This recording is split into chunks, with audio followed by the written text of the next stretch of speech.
Hi everybody, we have a mini Australian Labradoodle puppy litter update video.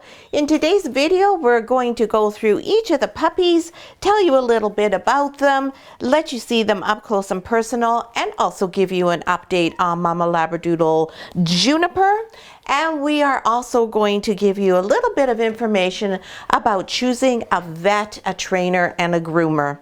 Hi, I'm Claire from Isle Labradoodles, and this is our Burnished Arbutus litter. These multi-generation Australian Labradoodle puppies are minis, and at 2 weeks old, we are today going to see how many of them are getting close to that milestone where they first open their eyes. So puppies are all born with their eyes and their ears sealed shut, and then between 2 and 3.5 weeks, the eyes open and the ears open. And it's just like almost like a second birth, because all of a sudden they have all of their senses and it's a whole new world for them. And because as people, eye contact is so important to us. Once the puppies open their eyes, it's much more we feel like we're connecting with them and getting to know them better. It is how people communicate, other than with language, of course, most strongly. When we look and what we see is where we get most of our information. Whereas if you're a dog, most of your information comes from here, from the nose. That's where everything is told to you. So, and that's why dogs are so very sensitive to a variety of scents. So the little puppies have been doing really well. You can see that they're all gaining weight beautifully, nice and chunky, full, beautiful coat condition here, beautiful body condition. Juniper as well is in great shape. She is absolutely the perfect weight. She's nice and lean. She's eating really, really well. She's no longer a fusspot about what she eats. Just about anything and everything is okay with her. And she's eating approximately 3 to 4 times what she would normally eat. So she's eating 100% raw diet. It's not all frozen raw though. She has a lot of freeze-dried food. And she also is eating eggs. Eggs just provide so much support for a dog. They're a great addition to any dog's meal. And she is also enjoying lots of fresh chicken necks. She really enjoys consuming those. And of course, they're great. They give her lots of mental satisfaction and stimulation just by the actual chewing, but they also are loaded with calcium, which is of course something that she's using a whole lot of right now while she's producing all the meals still for these 6 hungry mouths. Yes, and doing such a great job. Juniper is such a happy Labradoodle. She's always got her tail wagging. She always has that bright, lively expression on her face. And she's so beautifully well behaved. So when we take her out front, she's loose. She's not on a leash. We don't live on a busy road, but of course there is a road at the end of our driveway. But as soon as she gets towards the end of the driveway, we just have to say her name and she comes back right away. Her guardian parents, Kay and Colin, have just done a beautiful job raising Juniper. She's just a lovely dog. She's a delight to have around. And Kay came to visit Juniper yesterday, and Juniper was so happy afterwards. I know she loves showing her babies off to Kay. She's just so proud of her little family. It's really nice to see. Juniper just has so many lovely qualities. She is my heart dog's daughter. Ripple is my heart dog who lives with me. And Juniper has very many similar qualities to Ripple. And Ripple was a very similar mom to Juniper. You can certainly see that Juniper is following in her mama's footsteps in terms of how to raise her puppies. And Ripple has always raised the most beautiful puppies that have lovely temperaments. It's a really nice balance of caring for the puppies as well as giving them lots of independence and letting them learn things. So it's really quite delightful to watch. She's a wonderful mom to have. I never have to worry about the puppies. I know that everything is going perfectly. So now let's see who has and who hasn't opened their eyes. So we're going to go through the litter in birth order, and since they all just decided to start nursing, maybe what we'll do is we'll leave that for the end. And right now we'll talk a little bit about getting a vet, a trainer, and a groomer. So Australian Labradoodles have a coat that does need to be maintained, and it does grow. So as a general rule of thumb, you should be brushing and combing your Labradoodle every other day. And it doesn't take a long time. As long as you keep up with it, all you have to do is have them sitting in your lap in the evening. It's a great opportunity to have a bonding time. It's really soothing and relaxing to do it yourself. And we do have videos on how to groom your dog. And of course, the proper grooming tools are going to come in your puppy starter kit, because it's really important that to keep the coat in good condition, that you do have the right tools. Lots of people buy the wrong brush. Many people go to the pet store and buy a brush that's called a Furminator, I believe it's called, and it's useless. It will not get down to the bottom of the coat, and you'll end up with a dog who's matted and always has to be shaved naked at the groomer, which is not good for them. And speaking of which, when you are selecting a groomer, you want to be sure that you find a groomer who is familiar with the Australian Labradoodle breed and how to clip them appropriately. So you want to take your Australian Labradoodle to the groomer about once every 8 weeks, and they'll have a nice bath and lovely spa day, get their nails done, and be trimmed up and get rid of any problem areas that might have come to pass. And they'll keep those lovely ears clipped, and it's like a teddy bear clip is what you're looking for. So when you're looking for a groomer, you don't want to feed the babies right now, then you want to find one who is going to be able to show you some pictures, and you want to go to the salon, make sure it's all lovely, clean, professional. Of course, there's going to be hair around. Don't expect it to have no hair. Just like what you would look for if you were looking for a salon to do your own hair. That's what you're going to look for in a grooming salon. And generally speaking, they have a window where you can watch, and it's really a nice idea to take some time and watch how they handle the puppies, and that they're gentle and kind with them. Now, if you are on our list for one of these puppies, this is a great opportunity. Post on our private Facebook group and ask for recommendations from families as to where they're going. Don't forget to tell us where you live so that you get a recommendation that's appropriate for your area. The other thing is finding a vet. In the video that I'm going to send all of our families, we talk about finding a vet and asking them a series of questions. You can still ask questions, but you may not have as much flexibility in choosing a vet right now. Vets are in extraordinarily short supply. There is an international shortage of veterinarians. So you may just for now, if you don't already have a vet, have to pretty much take where you can find an opening. If you live in the Cowichan Valley, there is a new mobile vet service. I posted the information for that on our private Facebook group for all of our Van Isle Doodle families, so you can check that out if you don't have a vet. She is taking new clients. And a couple of our families used her previously when she was located in Victoria, and they both gave glowing recommendations for her. So that's a good little tip for you. But you want to make sure that your vet knows what an Australian Labradoodle is, and that it is not an Aussie Doodle. That is a different type of dog, and that is not a Labradoodle, which again is a different type of dog. You also want to make sure that they know that you are feeding your dog 100% raw diet, and that they aren't vehemently opposed to such a thing. If you find a vet who is completely opposed to raw feeding, you're going to have troubles. They'll end up blaming that for anything that your dog has, even if they cut their foot. So find one who, even if they're not supportive, at least is accepting of it, and let them know that you are working with a registered canine nutritionist, that this is not a do-it-yourself raw diet. That's what most vets see most often, and those are all trouble and problems and not good for your puppy. So they can also always contact me, and you can I can certainly give you information that you can give your vet so they can be assured that they are eating a well-balanced, complete diet. The brands we use are internationally known. Your vet will be familiar with them, so it's not like we're saying, oh, go to the grocery store and buy a pound of hamburger and mix it up with an egg and some oysters for your dog. So an important thing to point out to them. And last but not least is a trainer. Again, you want to go and check them out, have some talks with them, find out what methods they use, how many Labradoodles they've dealt with, how familiar with Australian Labradoodles they are, what type of style of training they use. One style of training that definitely is not successful with Australian Labradoodles is the Cesar Millan approach, where you are very heavy-handed and you're accustomed to dealing with dogs who are perhaps in what we would call a red zone.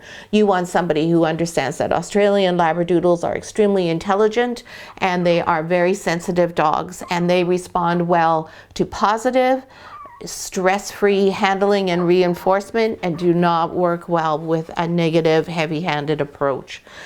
So if you live on the Vancouver Island, if you're Duncan South, then we recommend that you go to Communicanine.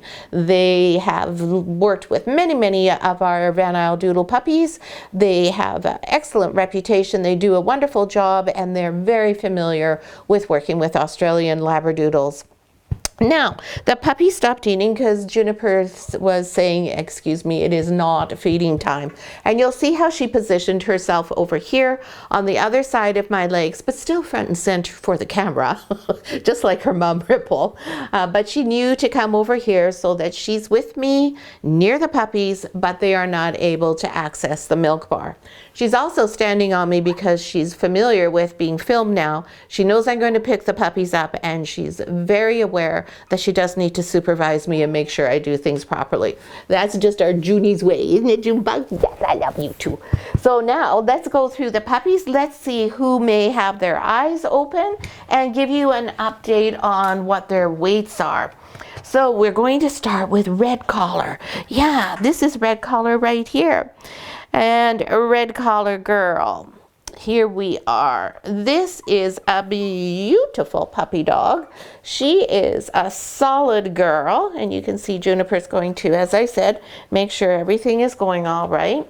She is the biggest puppy in the litter. She is already 808 grams, and we can see tiny slits there. The eyes are almost open, but they're not quite open. This girl is a beautiful, really dark red caramel, and she does not have as many of the curls as some of the other puppies in this litter. This is a slightly straighter coated puppy. Beautiful girl, no white on her. She's a lovely solid. Oh, here come the eyes. Oh, they are a little bit more open than I thought. She was just having them asleep. Oh, here, I'm just going to move her around one more time, see if I can get her to give us a good shot of them again. Hey, hey. Hey, do you want to show us your eyes? Oh, come on. And this girl, I've been saying, there's the eyes, is a caramel. And, you know, when I look at her pads on her feet, in this light, they actually look black. It's possible that we could have a true red, but we'll have to wait and see how that nose fills in. It looks like the nose is brown to me, but there we go. We got a really nice shot of the open eyes of our beautiful little Red Collar girl.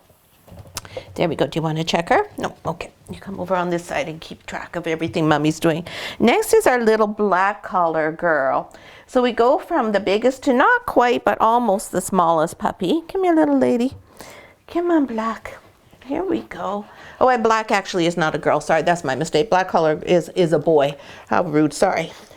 That's not very nice. See? There we go. Yeah, and Juniper's going to do a little cleanup there and see if he has to go to the bathroom.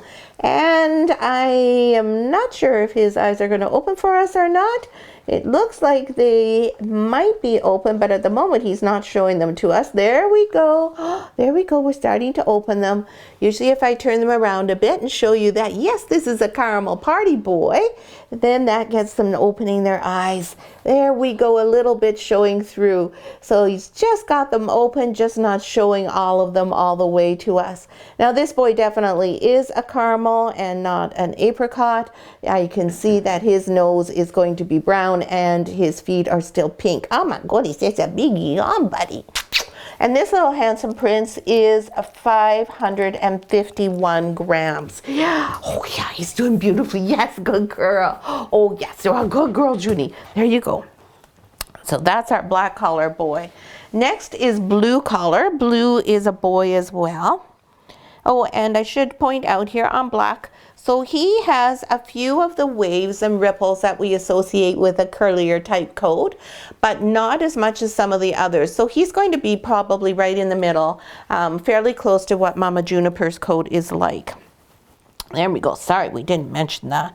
Next is blue collar. Another beautiful dark red color. This little one, this boy is 746 grams. So again, a lovely, big, chunky, solid puppy. Can I have him for a minute? No, not Sherry. She's just got to make sure everyone's gone to the bathroom. That's what she's doing, by the way, when she's licking them like this, is she's stimulating them to go to the bathroom, which generally means they'll pee on me. But that's okay. Won't be the first time. So this little chunker, too, has this cute little white goatee. Very handsome fellow. And again, this puppy might be a red collar, a red puppy, because his feet look to me like they're black. His nose is not filled in enough yet that I can tell, though. From here, it looks a little bit black. Big yawn. Eyes are slitted, but they're not all the ways fully open yet. But again, he has the flat coat, so likely to have a little bit of a straighter coat than black collar boy. There you go, Blue. Yeah, see, you got them to pee on me. How rude. Next is green collar boy. And green collar boy is our smallest puppy at 502 grams. And this is a curly puppy. This puppy looks so much like his papa. This puppy looks absolutely identical to Copper. Lots of white flash on the nose, on the top of the head. Pretty white feet and the white tail. And then you can see by all the little waves in his coat, he's going to have curls just like his daddy Copper has. So a really cute looking little puppy here. And if you look, he does have his eyes open. He just flashed them there for a minute.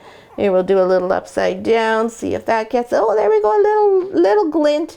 They're not fully open yet, but he's giving us little glints here and there. And he's probably saying, good grief, there's some great big bright light shining on me. I'm not going to open my eyes for that. So that's our little guy, little green collar boy. Next is pink collar. And Pinky, come here, sweetheart. This is you over here. Here we go. Here we go, good girl. This is our pretty little pink collar girl who looks a lot like green collar boy. Again, oh, and there we got eyes. She was the first one to open her eyes, so her eyes are really quite wide open if she's going to grace us with that. We'll try and turn her off to the side a bit so the light's not right in them. There we go. So again, the little white smidge on the top of the head, a little less white around the face, but a little bit bigger goatee. Lots of white on the little paws there. I love when the paws are white. It's so cute. And then that adorable white tip on the tail. And again, you can see she's got those waves and ripples in her coat, which mean that we're going to get some really pretty curls. Beautiful high set ears in this puppy. The curly coat is always a great option if you have any sort of asthma or allergy concerns. The curlier the coat, the better it is for those sorts of things that you may have in your family. So our beautiful little pink collar girl is 693 grams. Yes, and I know you want to be the star of the show, don't you? Yes, I know. Always, just like your Mama Ripple. Yes, I love you too. You're such a good girl. What a goof, yes. Whenever I come in to see the puppies, it's always a bit of a struggle because Juniper says, well, don't you just want to see me? What do you want to see them for? I'm the main attraction. You're so funny. And last but not least in this litter is our final girl, and that's Yellow Collar Girl. Hi. Okay, I don't want you to bonk me when I have the puppy. So we'll see if we can get a look at her here. Now this puppy is not as red as the other puppies. This is more of a true golden caramel color. So this puppy, I'm sure, is going to have a brown nose. There's some eyes showing there. Again, not all the ways open, but quite a bit open. And although these feet, I got to say, they're looking kind of black, so maybe she's going to make a liar out of me, and maybe she's going to be an apricot. Maybe we're going to have a whole bunch of black noses, hey? Yeah, which is interesting because, well, black is dominant, and both of them can produce it, of course. But usually when we have two brown-nosed dogs, that's what we get. So not as much white on the feet, lots of white on the hind feet there. Not as much on the front feet, lots of white on the chest though. And again, that beautiful little tip on the tail. So this little cutie pie girl yellow collar is 638 grams.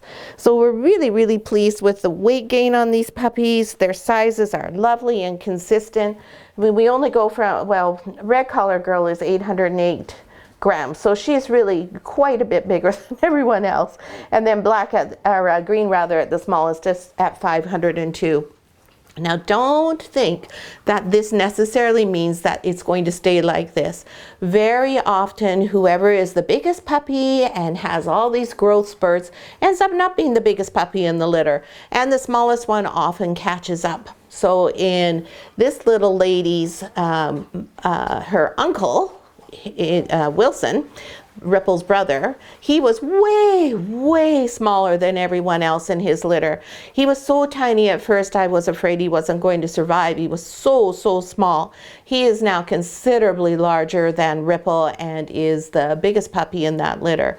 So don't take all of these weights as any sort of guarantee or predictor of what the size is going to be like at the end of the day.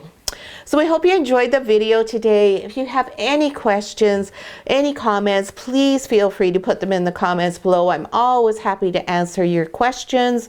Always happy to talk about Australian Labradoodles. And if you enjoyed the video and have a second, can give us a thumbs up, that'd be really appreciated.